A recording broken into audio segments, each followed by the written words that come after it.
খাবার টেবিলে আচমকা কেউ গরম মাংসের বাতিটা ছুঁড়ে মারল হুমায়রার দিকে। চমকে উঠল তালুকদার পরিবারের প্রত্যেকটা সদস্য। মিনিট দুই হবে গরম মাংসের বাতিটা এনে টেবিলে রেখেছে হুমায়রার ছোট্ট কাকি আয়েশা তালুকদার। অনেকগুলো দিন পর মা কাকিদের হাতের রান্না করা খাবার পেয়ে তৃপ্তি নিয়ে মাথা নিচু করে খাচ্ছিল হুমায়রা, খাচ্ছিল পরিবারের প্রত্যেকটা সদস্য। তাদের সবার ধ্যান এখন খাবারের দিকে। হুমায়রার মা সালমা তালুকদার বহুদিন পর মেয়েকে কাছে পেয়ে এটা ওটা তুলে দিয়ে খাওয়াতে ব্যস্ত। কেউ প্রস্তুত ছিল না এমন আক্রমণের জন্য। বাটির মাংস আর ঝোলগুলো বেশ গরম হওয়ার আচমকা হুমায়রা চিৎকার করে উঠে কপালে খানিক গরম কিছু অস্তিত্ব পেতেই সে মুখটা ঘুরিয়ে নেয় পিছনে। তবুও কপালে গলায় জামার ওপর দিয়ে গরম জল লেগে যায় হুমায়রার গায়ে। সালমা তালুকদার তাড়াতাড়ি করে জগটা নিয়ে মেয়ের গায়ে পানি ঢেলে দেন। খাওয়া ছেড়ে সবাই সামনে তাকিয়ে খানিকটা স্তব্ধ হয়ে যায়। বেশ ভীতু হয় সবাই। খাওয়া ছেড়ে দাঁড়িয়ে যায় সবাই। তানিজ তার ওয়াজ তালুকদার বাড়ির বড় ছেলে। গত 2 দিন আগেই তাকে কাজের বাহানায় শহরে পাঠিয়ে দেওয়া হয়েছিল। বেশ লম্বা কাজের শিডিউল তাকে ধরিয়ে দেওয়া হয়েছিল যেন মাসখানেক পেরিয়ে যায়। হুমায়রা তানিজকে দেখে মায়ের পেছনে লুকিয়ে ফেলে নিজেকে। মায়ের পেছনে দাঁড়িয়ে ভয়ে ভয়ে তাকায় তাজিনের দিকে। দাঁতে দাঁত চেপে রক্তচক্ষু নিয়ে তাকিয়ে আছে তারই দিকে, যেন পারলে চোখ দিয়েই ভস্ম করে দেয় তাকে। তালুকদার বাড়ির বড় কর্তা তাজিনের বাবা ইয়াসিন তালুকদার নিজেকে সামলে ছেলেকে ধমকে ওঠেন। তানিজ, কী হচ্ছে এসব? তুমি এই সময় এখানে কেন?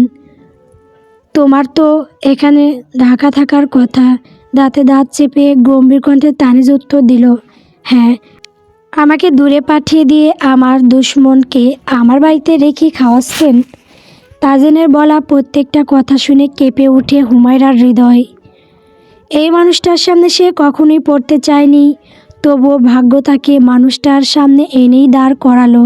সালমা তালুকদারের চোখেও জমে পানি। তারই সামনে তারই মেয়েকে দুশ্মন বলছে তার নিজের হাতের আদর দিয়ে লালন পালন করে বড় করা ছেলেটা।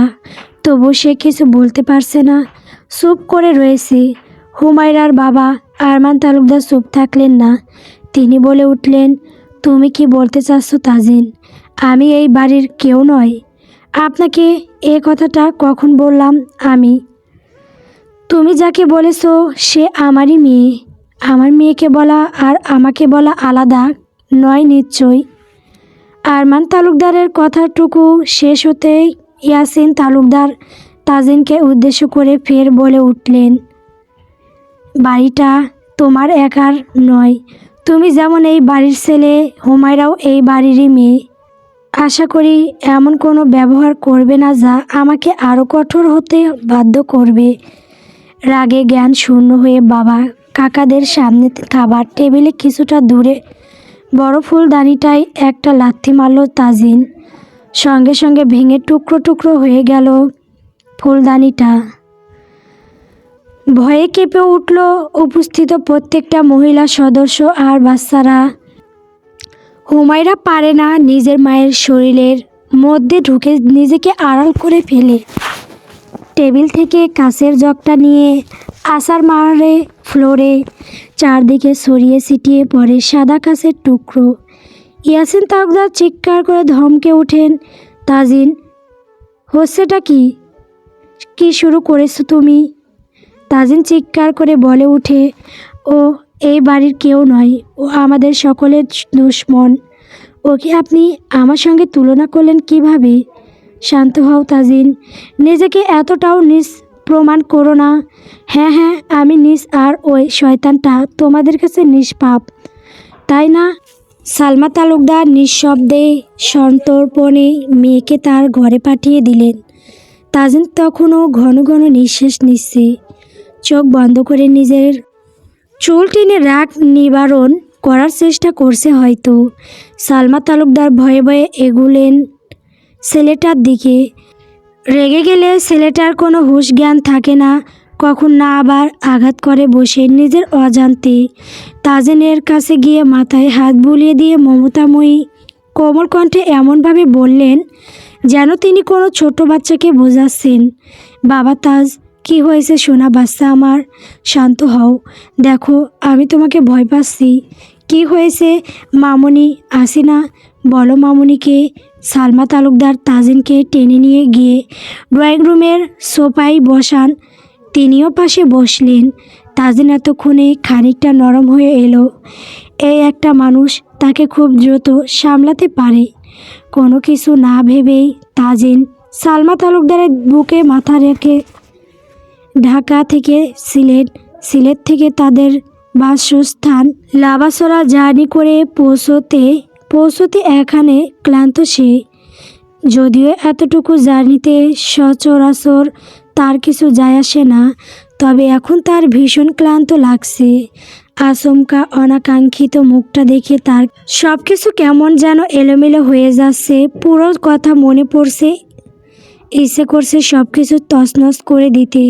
সালমা তালুকদার আবারও তাজিনের মাথায় হাত বুলিয়ে দিয়ে কোমল কণ্ঠে বললেন, অনেক দূর থেকে এসেছো বাবা, যাও রুমে গিয়ে ফ্রেশ হয়ে নাও, আমি আসছি খাবার নিয়ে, তোমাকে আমি নিজ হাতে খাইয়ে দেব, কেমন? সালমা তালুকদারের কাছে এলে তাজিন যেন একটা বাচ্চা হয়ে যায়।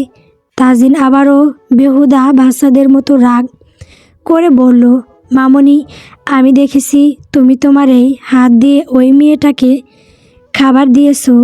তুমি আমাকে খাওয়ানোর আগে ভালো করে হাত ধুয়ে নিবে বলে দিলাম, নইলে আমি এই বাড়ি কোনো খাবারই মুখে তুলব না।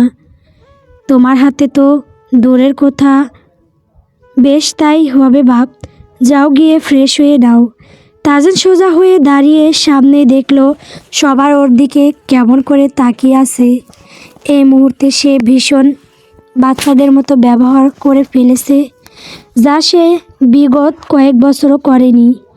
যদিও করেছে সেটা শুধুমাত্র সালমা তালুকদারের সামনে,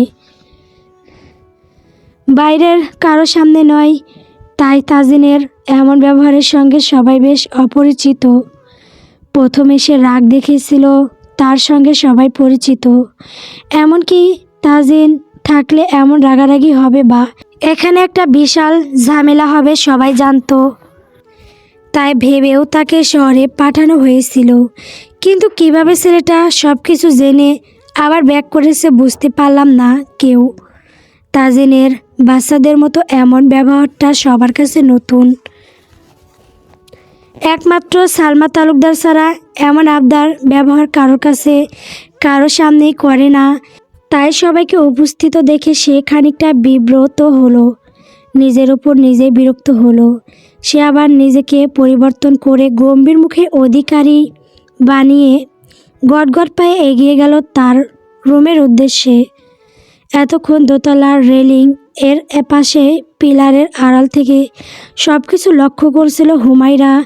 তার চোখ জোড়া নোনা জলে টইটুম্বুর।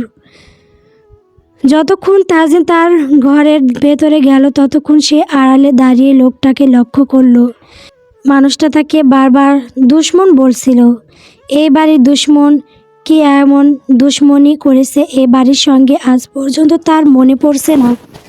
এটা তো তার নিজেরও বাড়ি, তাহলে কেন? তাজিন যখন ঘরের মধ্যে ঢুকে দরজাটা ঠাস করে বন্ধ করে দিল তখন আস্তে ধীরে বেরিয়ে এলো হুমায়রা। তার গলা, কপাল, শরীরের কিছু অংশ জ্বলছে। সেই জ্বলা শরীরের ওপর সে কিছু বুঝে ওঠার আগেই আচমকা তার গালে ঠাস করে একটা থাপ্পড় পড়ল। ঠাস করে পড়া থাপ্পড়টার শব্দে হুমায়রা কান ঝাঁঝরা হয়ে গেল। জ্বলে ওঠা গালটা হাত দিয়ে চেপে ধরে সে হতভম্ব হয়ে তাকিয়ে রইল সামনে দাঁড়িয়ে থাকা মানুষটার দিকে। আয়েশা তালুকদার, ছোট্ট কাকি, বিষে ভরা কণ্ঠে ফিসফিসিয়ে বলল, এত বড় সাহস! তুই কি ভেবেছিস তাজিনকে দূরে পাঠালে তুই পার পেয়ে যাবি? হুমায়রা ঠোঁট কাঁপছে। কাকি, আমি চুপ। আরেকটা থাপ্পড় দিতে গিয়ে হাত উঠিয়ে থেমে গেল। আয়েশা হাতটা মাঝপথে আটকে গেল, কারণ পিছন থেকে কেউ তার কবজি চেপে ধরেছে। সালমা আয়েশার হাতটা ধরে রেখেছে। তার হাতে খাবারের ট্রে, তাজিনের জন্য খাবার নিয়ে যাচ্ছে। পথে আয়েশাকে এমন অবস্থায় দেখে আটকালো। তুমি ওকে মারার কে? কী কারণে মারছো ওকে? এক মুহূর্তে পরিবেশ বদলে গেল। আয়েশা হাত ছাড়িয়ে নিয়ে চোখ নামিয়ে নিলেন।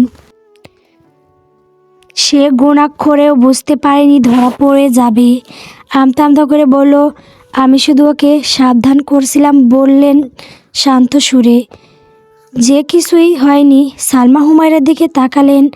সে দৃষ্টিতে ছিল একরাশ মায়া। ছোট্ট করে বললেন, রুমে যাও হুমায়রা। আর দাঁড়ালো না।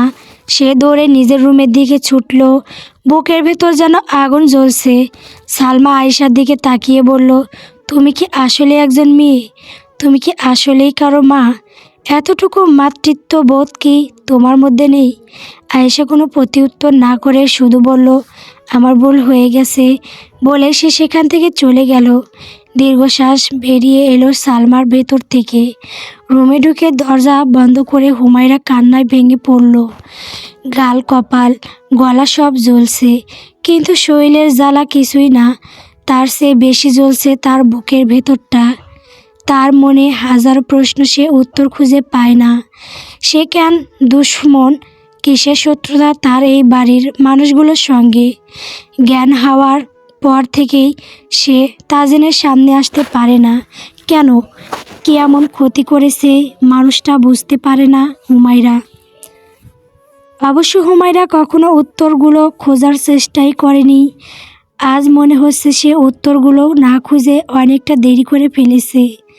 আয়নায় নিজের দিকে তাকিয়ে সে চমকে উঠল। চোখের দিকে তাকাতে আজ নিজেকেই অচেনা লাগছে।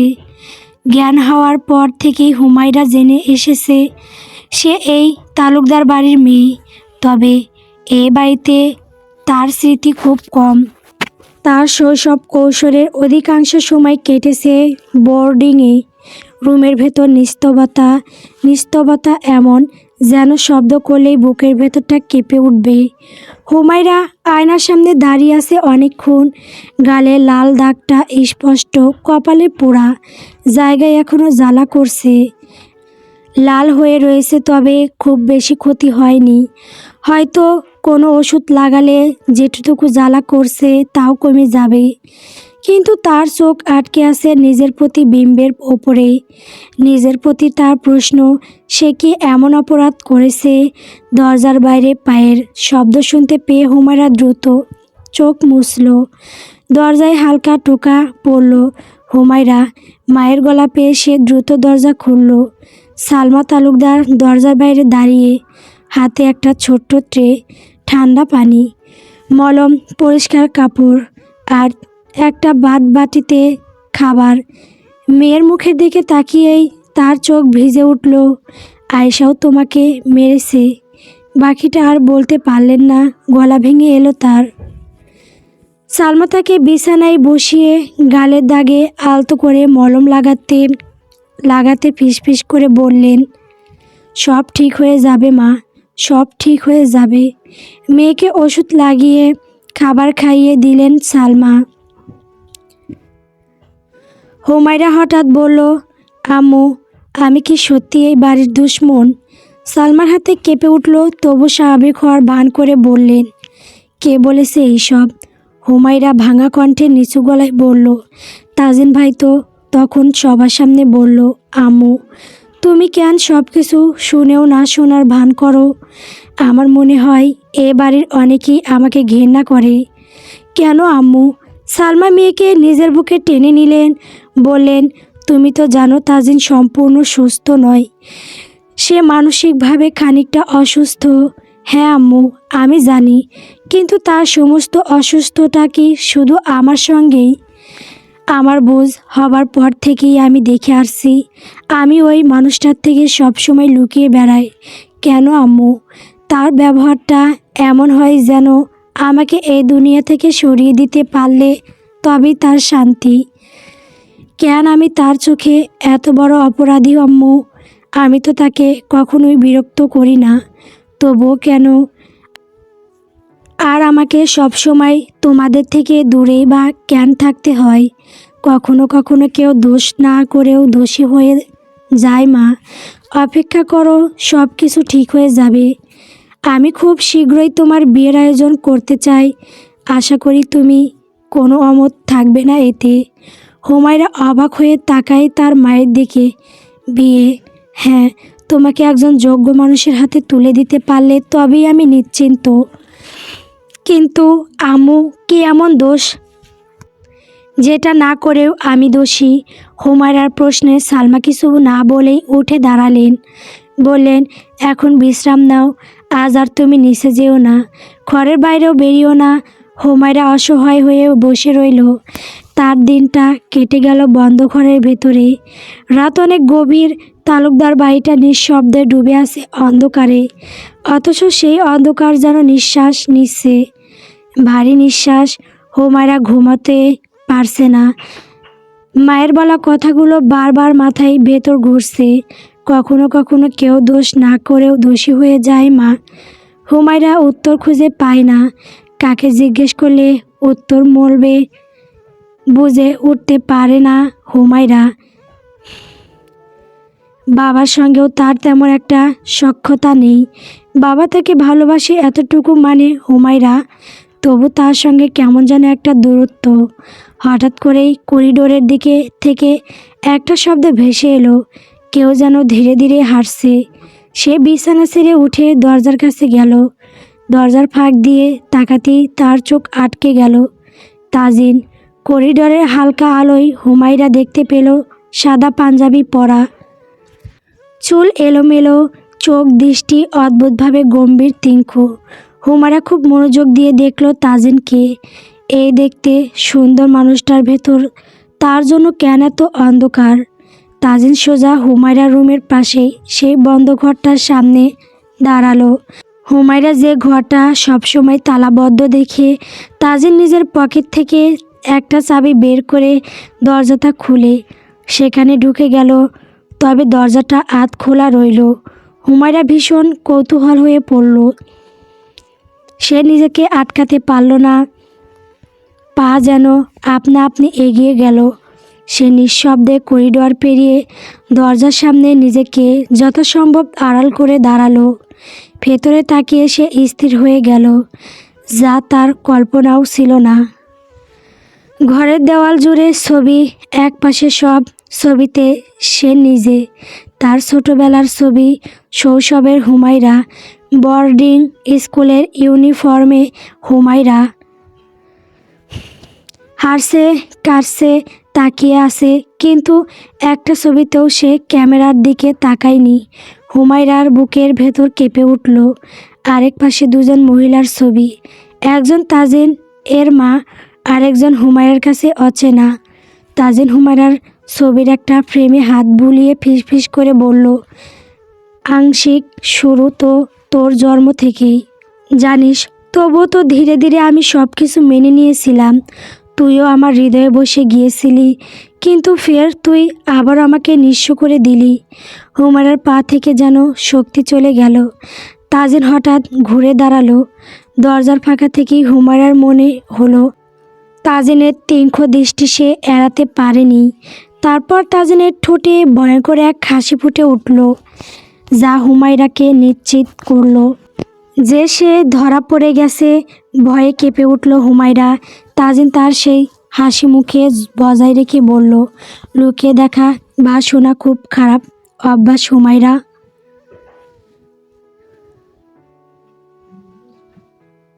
গল্প অগ্নিবেদনা। গল্পটি কেমন হয়েছে কমেন্ট করে বলবেন। পরবর্তী পর্ব পাওয়ার জন্য অবশ্যই আমার চ্যানেলটিকে সাবস্ক্রাইব করবেন। ধন্যবাদ।